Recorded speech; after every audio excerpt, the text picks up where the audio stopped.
আসসালামু আলাইকুম, সবাই কেমন আছেন? অবশ্যই ভালো আছেন। আমরাও আল্লাহর রহমতে ভালো আছি। তবে আমার শরীরটা বেশি ভালো না। আজকে ২ দিন যাবৎ আমার শরীরে জ্বর, মাথা ব্যথা, দাঁতে ব্যথা। কালকে সারারাত ঘুমাইতে পারি নাই। জ্বর ছিল অনেক বেশি, তার মধ্যে হচ্ছে ঠান্ডা, মাথা ব্যথা তো অনেক বেশি। এমনিতেই সবসময় হইতেছে আমার মাথা ব্যথার সমস্যাটা আছে। মাথা ব্যথা হইলে আর কিছুই ভালো লাগে না। তারপর হইতেছে ওষুধ খাইছি, রাত্রে ২-৩ বার করে বাম দিছি, চা বানায় খাইছি, তারপরও মাথাটা ব্যথা কমতেছিল না।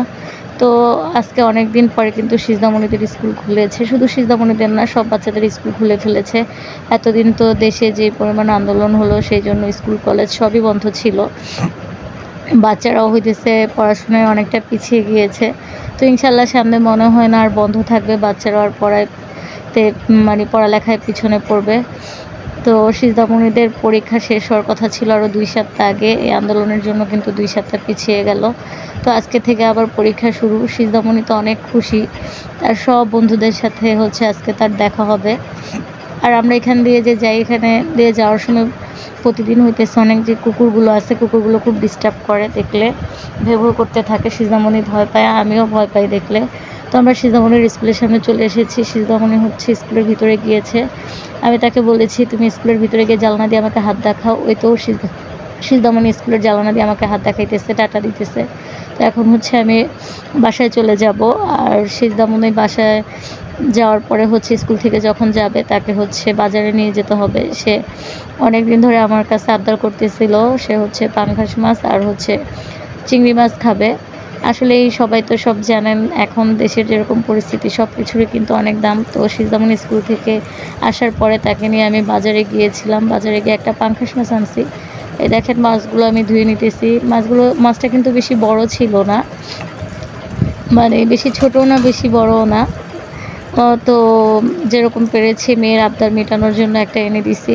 তো এনে এগুলো ধুয়ে রাখতেছি। এখন অবশ্যই এভাবে ধুয়ে রেখে দিব। আর পরে হচ্ছে আবার যখন রান্না করব তখন লবণ দিয়ে ভালোভাবে ধুবো। আর সিজদামণি পাঙ্গাস মাছটা অনেক বেশি পছন্দ করে। তার দাবি মেটানোর জন্যই হচ্ছে তাকে আজকে বাজারে নিয়ে গেছিলাম। এখন এখান থেকে হচ্ছে মাথা, লেজা আর ২-৩ পিস মাছ দিয়ে রান্না করবো। আম্মুকে বলবো রান্না করে দিতে, আমি তো করব না। আম্মুই রান্না বাড়া করে, আমি করি না। আর সিজদামণির জন্য হচ্ছে ২ পিস করে রেখে দিব, কারণ আম্মু অন্য যেই মাছ আনে বা যাই রান্না করুক না কেন, সবসময় তো আর মাছ গোছ রান্না করা সম্ভব না, যেহেতু আমরা হচ্ছে মধ্যবিত্ত। তো যতটুকু পারি মেয়েকে ভালোভাবে খাওয়ানোর জন্য চেষ্টা করি। আসলে সবাই তো চায় সবার সন্তানকে ভালোভাবে বড় করে তোলার জন্য। তো মাছগুলো হইতেছে আমি আবার একটু ঢেলে ধুয়ে নিতেছি। বেসিনের মধ্যে না মাছগুলো ধুইলে একটু ধোয়াটা ভালো হয়। অনেকে ভাবতে পারেন যে বেসিনে মাছ ধুইতেছে, আসলে আমরা বেসিনে কিন্তু থালা বাসনই ধুই, অন্য কিছু কিন্তু ধুই না। যেহেতু আমরা বেসিনে মধ্যে হাত ধুই, ভাত খেয়ে এসে থালা বাসন ধুই, তাহলে এই জায়গাটা অবশ্যই নোংরা না। তো মাছগুলো ধুয়ে উঠিয়ে রেখে দিব, পরে হচ্ছে আবার যখন রান্না করব বললামই তো, তখন ভালোভাবে ধুয়ে নিব। তো বাজারে গিয়ে কী নিব ভাবতে ভাবতেই কিন্তু মাথাটা নষ্ট হয়ে যায়। সিজদামণিকে নিয়ে কয়েকটা দোকানে ঘুরছিলাম, সব দেখতেছিলাম বড় বড় মাছ, আর ওগুলোর দামও অনেক বেশি ছিল। তো ঘুরতে ঘুরতে দেখলাম একটা দোকানে একটু ছোটো টাইপের মাছ ছিল, পরে ওই দোকান থেকে নিয়েছি। আর এখানে দেখেন খুবই অল্প করে সিজদামণির জন্য চিংড়ি মাছ এনেছি, যেহেতু মেয়ে আবদার করেছে, সে খাবে, কি করব। তো এই মাছগুলো আমি ধুয়ে রেখে দিব 2টা প্যাকেটে, কারণ সিজদামণি যেটা খায় ওইটা কিন্তু ওইটাকে আমি এভাবেও হইতেছে মাছ, ডিম, মুরগি এগুলো আমি কখনোই খাই না। আমি যদি খাই, খাওয়ার মধ্যে হচ্ছে গরুর গোশ 1 পিস বা 2 পিস খাই, আর হচ্ছে বাইলা মাছ, পোয়া মাছ, এই চিংড়ি মাছ, ইলিশ মাছ, এই 4টা মাছ আমার অনেক পছন্দ। কাসকি মাছও পছন্দ, আর সব থেকে বেশি পছন্দ করি আমি লইটা শুটকি। তো এগুলো হইলে হচ্ছে আমার আর কিছু লাগে না। ইদানিং তো মাছও খাই না, দেখা যায় শুটকি হলে একটু ভাত খেতে পারি, আর নয়তো আমি খুবই কম খাই। তো চিংড়ি মাছগুলো একটু ধুয়ে রাখতেছি। চিংড়ি মাছগুলো অবশ্য আজকে বেছে রাখবো না, পরে বাছবো। চিংড়ি মাছগুলো এখন ধুয়ে ফ্রিজে রেখে দিব, পরে যেদিন তাকে রান্না করে খাওয়াবো। এই মাছগুলো বললামই তো 2 দিন সিজদামণিকে রান্না করে দিব। ভাবছি একদিন টমেটো দিয়ে আর একদিন হচ্ছে পেঁয়াজ দিয়ে রান্না করে দিব, কারণ সিজদামণির অনেক পছন্দ। টমেটো দিয়ে রান্না করে দিলে, তারপর হচ্ছে পেঁয়াজ দিয়ে রান্না করে দিলে। আর এখানে হইতেছে সিজদামণির জন্য আমি ½ কেজি মুরগির পাখনা নিয়ে আসছিলাম। সিজদামণি মুরগির গোশতও খায়, মুরগির পাখনাও খায়, তবে মুরগির গোশত থেকে হচ্ছে সিজদামণি পাখনাটা বেশি পছন্দ করে।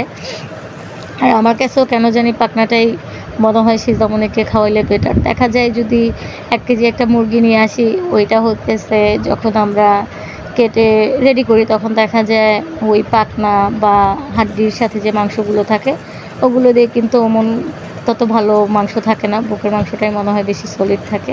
তো তার থেকে আমার কাছে কেন জানি মনে হয় এই পাখনাগুলোই ভালো। সিজদামণি পাখনাগুলো পছন্দ করে খায়। তো এখানে 1/2 কেজি আনছি, 6 পিস উঠছে। তো এগুলো হচ্ছে 2টা করে সিজদামণির জন্য রেখে দিব। আমি তো আগেই বললাম যেটা হচ্ছে সিজদামণি একটু পছন্দ করে খায়, ওটা তত একটা আমি খাই না, আর কেউ ওরকম খায় না। তো আম্মু তো বাসায় যেগুলো মাছ টাছ রান্না করে, ছোটো মাছ যেগুলোই হোক, সিজদামণি আসলে সব কিছু খেতে পারে না, অত ছোটো মানুষ। তো এখানে হচ্ছে আমি সিজদামণির জন্য 2 পিস করে মাছ, তারপর হইতেছে যে মুরগির পাখনা আনছি, চিংড়ি মাছগুলো 2 দিনের জন্য ভাগ করে রাখছি, ছোট করে প্যাকেট করছি। দেখতেই তো পারতেছেন, মেয়ের জন্য, মেয়ে খাবে, মেয়ের আবদার, এই আর কি। আসলে আমরা সবাই কিন্তু চাই সন্তান কিভাবে ভালো থাকবে, সে কিভাবে একটু ভাত খেতে পারবে। তো আমি 2 পিস করে প্যাকেট করে এই ডিব্বাটার মধ্যে হচ্ছে এখন ফ্রিজে রেখে দিব, যেন পরে সিজদামণিকে যখন রান্না করে দিব সুবিধা হবে বের করতে। আর এখানে হচ্ছে 1 কেজি আম নিয়ে আসছিলাম সিজদামণির জন্য, আর আমারও একটু আমের জুস খাইতে ইচ্ছা করতেছিল। আমি আম তেমন একটা খাই না, আমার জুস পছন্দ আমের। ফলের মধ্যে হচ্ছে লিচু বেশি পছন্দ করি আমি। আর এখানে হচ্ছে মিনি প্যাক যে শ্যাম্পুগুলো পাওয়া যায়, সিজদামণির জন্য শ্যাম্পু আনছিলাম, আর হচ্ছে প্যাকেট সসগুলোই আমি আনি, আর একটা ঘি নিয়ে আসছি। সিজদামণি হইতেছে অনেক দিন ধরে একটু ঘি দিয়ে কিছু খাবে বলতেছিল, সেই জন্য। আর চটপটি বানানোর জন্য ডাবলি নিয়ে আসছি। তো আমি তো কী বাজার করলাম আপনাদের সাথে শেয়ার করলাম। আগে হইতেছে সিজদামণির জন্য অনেক বাজার করা হতো, তখন হইতেছে ভিডিওগুলো প্রায় সময়ই শেয়ার করতাম। এখন অবশ্য অনেক দিন যাবত ওরকম বাজার করা হয় না সিজদামণির জন্য, যেহেতু দেশের অবস্থা খারাপ, হাতের পরিস্থিতিও অনেক খারাপ। তো সবারই কিন্তু কাজ টাজ বন্ধ, সবাই আমরা টুকটাক কাজ করি আর কি। তো মেয়ের জন্য কী কিনলাম সব কিছু শেয়ার করলাম। ভিডিওটা আপনাদের কাছে কেমন লেগেছে অবশ্যই কমেন্টে জানাবেন। তো আমার আজকের ভিডিওটা এতটুকুই ছিল। সেই পর্যন্ত সবাই ভালো থাকুন, সুস্থ থাকুন, আল্লাহ হাফেজ।